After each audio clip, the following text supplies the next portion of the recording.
Hello friends, welcome to மக்கள் சேவை channel. இன்றைக்கி நம்ம ஒரு சூப்பரான இன்ஃபர்மேஷன் பற்றி தான் பார்க்க போகிறோம். அதாவது கலைஞரின் கனவு இல்லம் திட்டம் இருக்க பாருங்கள், இலவச வீடு வழங்கும் திட்டம். இந்த வருஷம் 2025-26க்கு புதிதாக 1,00,000 வீடு கொடுக்க போகிறாங்க. அதுக்கு தமிழக அரசு அரசாணை வெளியிட்டிருக்காங்க. இப்போ இந்த இலவச வீடு வழங்கும் திட்டம் யார் யாரெல்லாம் அப்ளை பண்ணலாம், இதை பற்றின மொத்த இன்ஃபர்மேஷன் தான் இந்த வீடியோ பார்க்க போகிறோம். இந்த வீடியோ ஸ்கிப் பண்ணாமல் ஃபுல்லாக பாருங்க. அது மட்டும் அல்ல, இந்த வீடியோ நிறைய பேருக்கு ஷேர் பண்ணுங்க. தமிழக அரசு ஊரக வளர்ச்சி மற்றும் ஊராட்சித்துறை சார்பில் 25/3/2025 அன்னைக்கு இந்த அரசாணையை வெளியிட்டிருக்காங்க. இப்போ இதில் என்ன சொல்லியிருக்காங்க அப்படின்றத நம்ம முழுமையாக பார்த்துடலாம். ஓகே, அதாவது தமிழக அரசு சார்பில் கலைஞரின் கனவு இல்லம் அப்படின்ற ஒரு புதிய திட்டத்தை பார்த்தா கடந்த வருஷம் கொண்டு 1,00,000 பேருக்கு வீடு கட்டி கொடுத்துட்டு வராங்க. இந்த மாதம் எண்டுக்குள்ளே அதுக்கான ஃபுல் ப்ராசஸ் கம்ப்ளீட் ஆகிடும். அந்த வகையில் இப்போ அடுத்த கட்டமாக 2ஆம் வருடம் 2025-26 இந்த வருஷத்துக்கு மேலும் 1,00,000 வீடு பார்த்தா கட்டி கொடுக்க போகிறாங்க. அதுக்காக இப்போதைக்கு 3,500 கோடி ரூபாய் நிதி ஒதுக்கீடு செய்கிறோம் அப்படின்ற மாதிரி இந்த அரசாணையை பார்த்தா வெளியிட்டிருக்காங்க. அதாவது தமிழக அரசு சார்பில் குடிசையில்லா தமிழ்நாடு என்ற இலக்கை அடைய அடுத்த 6 வருஷத்தில் கிட்டத்தட்ட 8,00,000 புதிய வீடு கட்டித்தரப்படும் அப்படின்ற மாதிரி பட்ஜெட்டில் தெரிவிச்சிருந்தாங்க. அதன் அடிப்படையில் ஒவ்வொரு வருஷமும் 1,00,000 புதிய வீடு கட்டி கொடுக்குறாங்க. இந்த வருஷத்துக்கு 1,00,000 வீடு கட்ட போகிறாங்க. அதுக்கான நிதி பார்த்தா ஒதுக்கீடு செஞ்சிட்டாங்க. ஸோ இப்போ அதுக்கான கைட்லைன்ஸ் என்ன, யார் யாரெல்லாம் அப்ளை பண்ணலாம் அதை பற்றி பார்த்துடலாம். உங்களுக்கு 5வது பக்கத்தில் இங்கிலீஷில் கொடுத்துருக்காங்க அந்த விரிவான வழிகாட்டு நெறிமுறை. தேவைப்படுறவங்க இங்கிலீஷில் படித்து பார்த்துக்கோங்க. இல்லை எனக்கு தமிழில் தான் வேணும் அப்படின்றவங்க அப்படியே கீழே வந்தீங்க அப்படின்னா தமிழ்லேயும் உங்களுக்கு கொடுத்துருக்காங்க. நீங்கள் தமிழில் கூட படித்து தெரிஞ்சுக்கலாம். ஓகே, ஸோ இப்போ நம்ம பார்த்தா ஃபுல் கைட்லைன்ஸ் பற்றி பார்த்தலாம். அதுக்கு நீங்கள் ஸ்கிப் பண்ணாமல் ஃபுல்லாக பாருங்கள். ஓகே, அதாவது 2025-26ஆம் ஆண்டு கலைஞரின் கனவு இல்லம் திட்டத்திற்கான வழிகாட்டு நெறிமுறையை பார்த்தா கொடுத்துருக்காங்க. குடிசைகளில் வாழும் குடும்பங்களுக்கு நிரந்தர வீடுகள் கட்டித்தர முன்னோடி திட்டம் தமிழ்நாட்டில் 1975ஆம் ஆண்டில் தொடங்கப்பட்டது. அதனைத் தொடர்ந்து கடந்த 2010ஆம் ஆண்டு குடிசையில்லா தமிழ்நாடு என்ற இலக்கினை எதிரும் வகையில் கலைஞரின் வீடு வழங்கும் திட்டம் அறிமுகப்படுத்தப்பட்டது. தமிழ்நாட்டின் ஊரக பகுதிகளில் குடிசைகளை மாற்றி பாதுகாப்பான நிரந்தர காங்கிரீட் வீடுகளை அமைத்து தரும் நோக்கத்துடன் எடுக்கப்பட்ட சமீபத்திய கணக்கெடுப்பின்படி கிராம பகுதிகளில் ஏறத்தாழ 8,00,000 குடிசை வீடுகள் உள்ளதாக கண்டறியப்பட்டுள்ளது.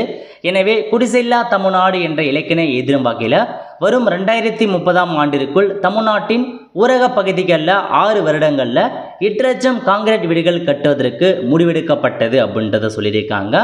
பல்வேறு கணக்கெடுப்புகளின் மூலம் அரசின் வீடு வழங்கும் திட்டங்களின் கீழ் உதவி பெற மொத்தம் 7,89,007 தகுதியுடைய குடும்பங்கள் குடிசைகளை வசிப்பதாக கண்டறியப்பட்டுள்ளது.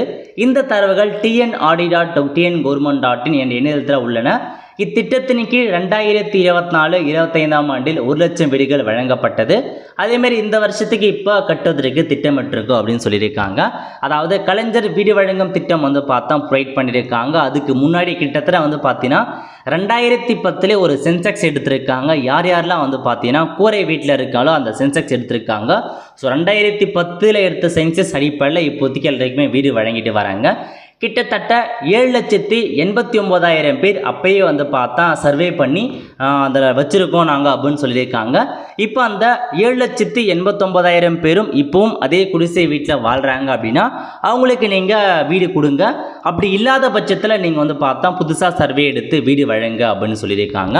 ஸோ தகுதி வரையறை பற்றி கொடுத்துருக்காங்க. யார் யாரெல்லாம் எலிஜிபிலிட்டி இருக்குது அப்படின்னு பார்த்தீங்கன்னா, மொதல் கண்டிஷன் கலைஞர் வீடு வழங்கும் திட்டம் மறு கணக்கெடுப்பு பட்டியலில் இடம்பெற்று 4 வரை குடிசைகளில் தொடர்ந்து வாழ்கின்ற தகுதியுள்ள குடும்பங்களுக்கு முன்னுரிமை அளிக்க வேண்டும். ஓகே, இதுக்கு முன்னாடி நீங்கள் சர்வே பண்ணியிருப்பாங்க. அந்த சர்வேயில் உங்கள் பெயர் இருந்து இப்போ வரைக்கும் நீங்கள் அதே குடிசை வீட்டில் தான் வசித்து வரீங்க அப்படின்னா உங்களுக்கு முன்னுரிமை கொடுத்து வீடு வழங்கணும் அப்படின்னு சொல்லியிருக்காங்க.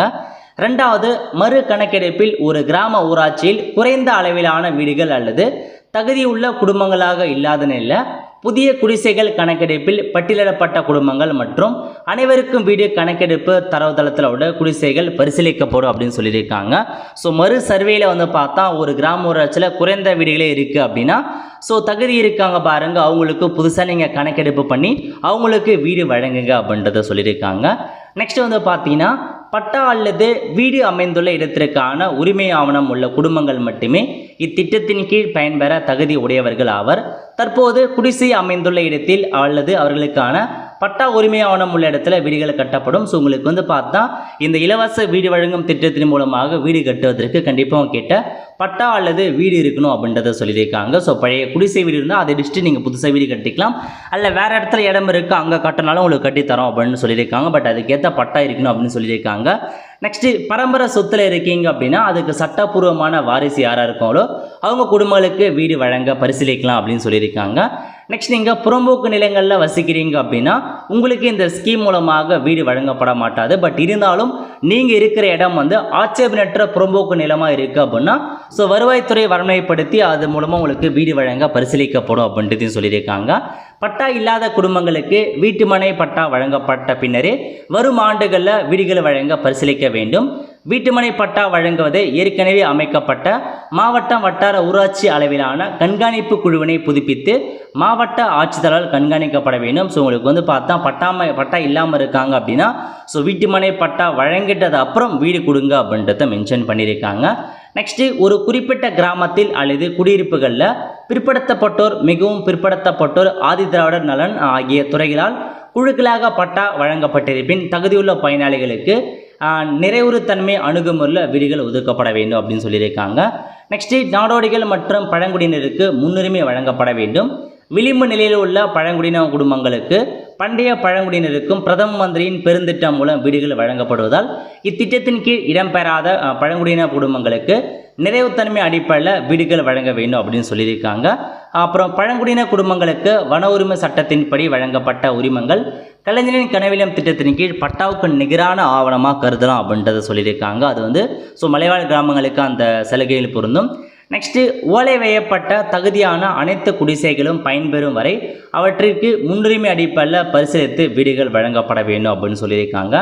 நெக்ஸ்ட்டு தகுதி வாய்ந்த அனைத்து குடிசைகளுக்கும் வீடுகள் வழங்கப்பட்ட பின்னர் ஓலைகளால் சுவர்கள் அமைக்கப்பட்டு அதன் மீது தார்பாலின் ஷீட், அஸ்பெஸ்டோஸ் ஓடு, உலகத்தகடு ஓடு ஆகியவற்றை கொண்டு மேற்கூரை அமைக்கப்பட்ட வீடுகளை பரிசீலிக்கலாம் அப்படின்னு சொல்லியிருக்காங்க. ஸோ இந்த மாதிரி வீடு இருந்தாலும் நீங்கள் வந்து பரிசீலிக்கலாம் அப்படின்னு சொல்லியிருக்காங்க. அதை வந்து பார்த்தா குடிசை வீடு மட்டும் இல்லாமல் இந்த மாதிரி ஸோ ஒரு வீடு அமைச்சு அதை மீது வந்து பார்த்தா அந்த தார்பாலின் ஷீட் போட்டுறாங்க, அஸ்பெஸ்டோஸ் ஓடு, உலோகத்தகடு உள்ள வீடெலாம் இருக்குன்னா அதுக்கும் நீங்கள் வந்து இலவச வீடு கொடுக்கலாம் அப்படின்னு சொல்லியிருக்காங்க.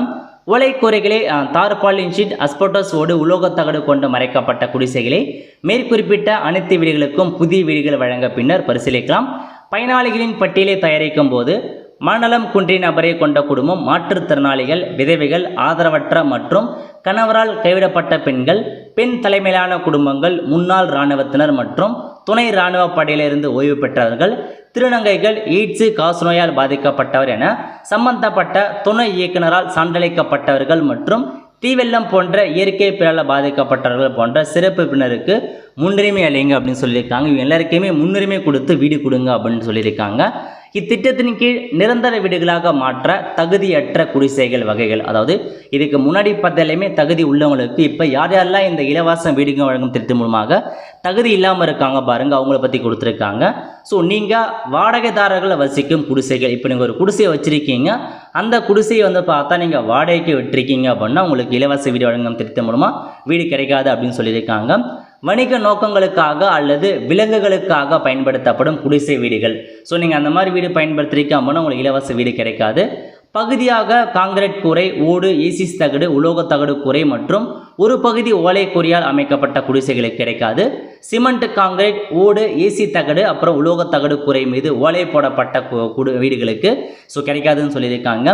வேறு இடத்தில் நிரந்தரமாக வீடு இருந்து குடிசையில் வாழ்பவர், ஸோ வேறு இடத்துல வந்து பார்த்தா நிரந்தரமாக வீடு இருக்கும், பட் இப்போ அவங்க குடிசையில் வாழ்வாங்க, அவங்களுக்கு எலிஜிபிள் இல்லை அப்படின்னு சொல்லியிருக்காங்க. உள்ளாட்சி அமைப்புகள், பொதுத்துறை நிறுவனங்கள், அரசு உதவி பெறும் நிறுவனங்கள், வாரியங்கள் மற்றும் பிற அரசு சார்ந்த நிறுவனங்களில் பணியாற்றி ஓய்வு பெற்ற அல்லது பணியாற்றும் அரசு ஊழியர்களுக்கு அவங்களுக்கு கிடையாது அப்படின்றத சொல்லியிருக்காங்க. அப்புறம் தற்சமயம் பதவி வகிக்கும் சட்டமன்ற மற்றும் பாராளுமன்ற உறுப்பினர் இருக்காங்க பாருங்க, அவங்களுக்கு கிடையாது. நிலையான சூருடன் கூடிய ஓடு, அஸ்பெட்டாஸ் ஓடு அந்த மாதிரி இருக்கவங்களுக்கு எடுத்துக்கொள்ளப்படாது அப்படின்னு சொல்லியிருக்காங்க. இதுதான் உங்களுக்கு தகுதி இல்லை அப்படின்னு சொல்லியிருக்காங்க. ஓகே, ஸோ புதிய வீடுகள் ஒதுக்கீடு, ஸோ எப்படி ஒதுக்கீடு பண்ணுறாங்க அப்படின்னு பார்த்தீங்கன்னா, அதாவது டேட்டா பேஸ் படி டிஎன்ஆர்டி இந்த வெப்சைட் இருக்க பாருங்கள், ஒரு டேட்டா பேஸ் இருக்கும், அந்த டேட்டா பேஸ் படி நீங்கள் வந்து அவங்களுக்கு இப்போ நீங்கள் போய் செக் பண்ணுங்கள், செக் பண்ணிவிட்டு அவங்க இப்போவும் குடிசை வீட்டில் இருக்காங்க அப்படின்னா அவங்களுக்கு நீங்கள் வீடு வந்து கொடுக்கலாம் அப்படின்னு சொல்லியிருக்காங்க.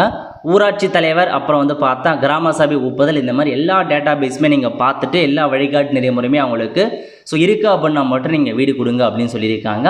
அதுக்கப்புறம் எஸ்சி எஸ்டி மற்றும் பிற இனத்தவர்களுக்கு மாநில அளவிலான ஒட்டுமொத்த 40x60% இருக்கணும் அப்படின்றத சொல்லியிருக்காங்க.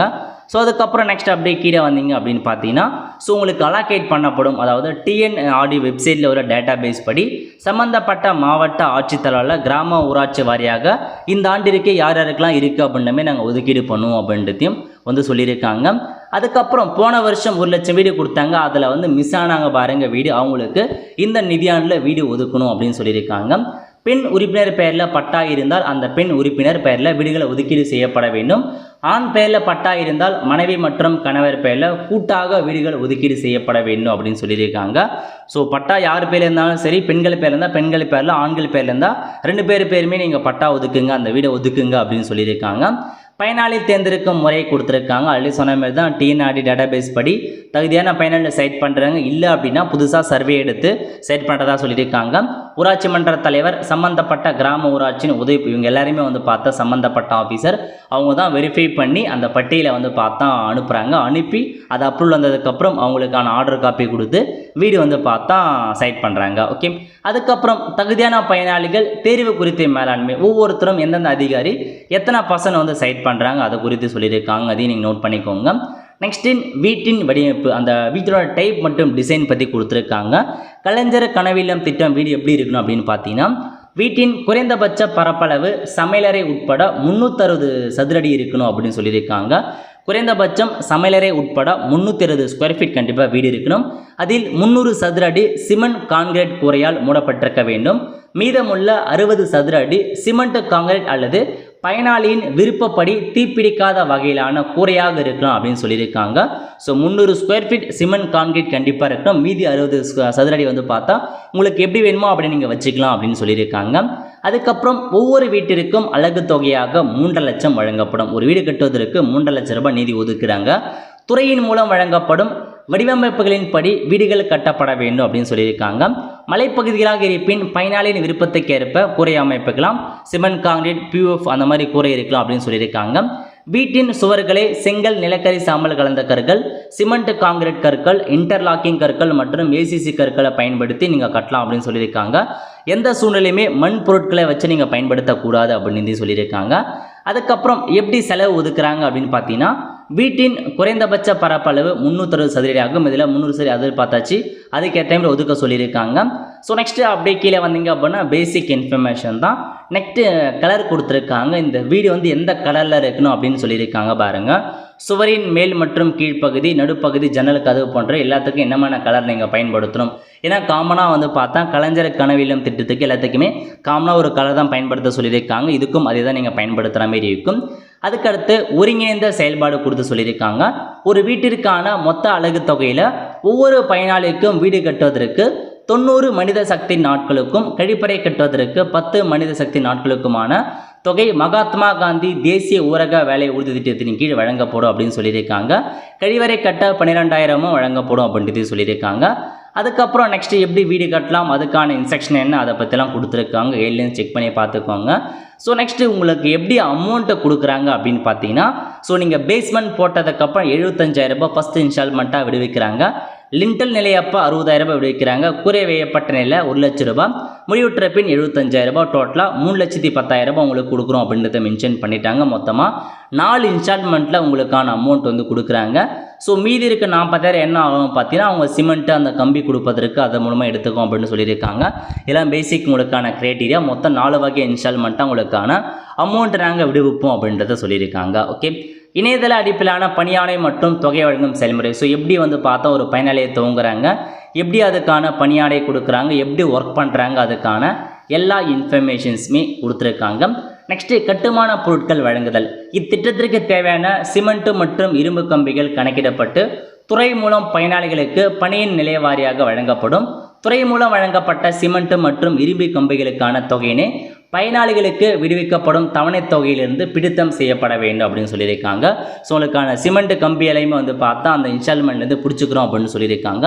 அப்புறம் கண்டிப்பாக வந்து பார்த்தா குறைந்தபட்சம் 6 அடி உயரம் உள்ள 2 மரக்கன்று உங்கள் வீட்டில் நீங்கள் நடணும் அப்படின்னு சொல்லியிருக்காங்க.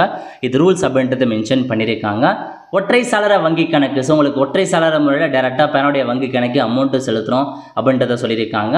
அப்புறம் கட்டி முடிக்கப்பட்ட வீடுகளுக்கு அடிப்படை வசதிகள் வழங்குதல். ஸோ உங்களுக்கு இந்த ஸ்கீம் மூலமாக வீடு கட்டாங்க அப்படின்னா வீடுகளுக்கு எரிவாயு இணைப்பு, குடிசைகளுக்கான மின் இணைப்பு, ஸோ இதெல்லாமே வழங்குவோம் அப்படின்றத சொல்லியிருக்காங்க. அது மட்டும் இல்லாமல் உங்களுக்கு கடன் உதவி. ஒரு பயனாளி தனது விருப்பம் மற்றும் எதிர்கால தேவைக்கு ஏற்ப உங்கள் வீட்டை நீங்கள் கட்ட போகிறீங்க அப்படின்னா உங்களுக்கு 50,000 ரூபாய் வந்து பார்த்தா கடன் வழங்குகிறோம் அப்படின்னு சொல்லியிருக்காங்க. ஊரக வாழ்வாதார இயக்கம் மூலமாக 50,000 ரூபாய் கொடுக்குறாங்க. அல்லது கோஆப்ரேட் பேங்க் இருக்குது பாருங்கள், அங்கேருந்து உங்களுக்கு கடன் கொடுக்கப்படும் அப்படின்றதையும் மென்ஷன் பண்ணியிருக்காங்க.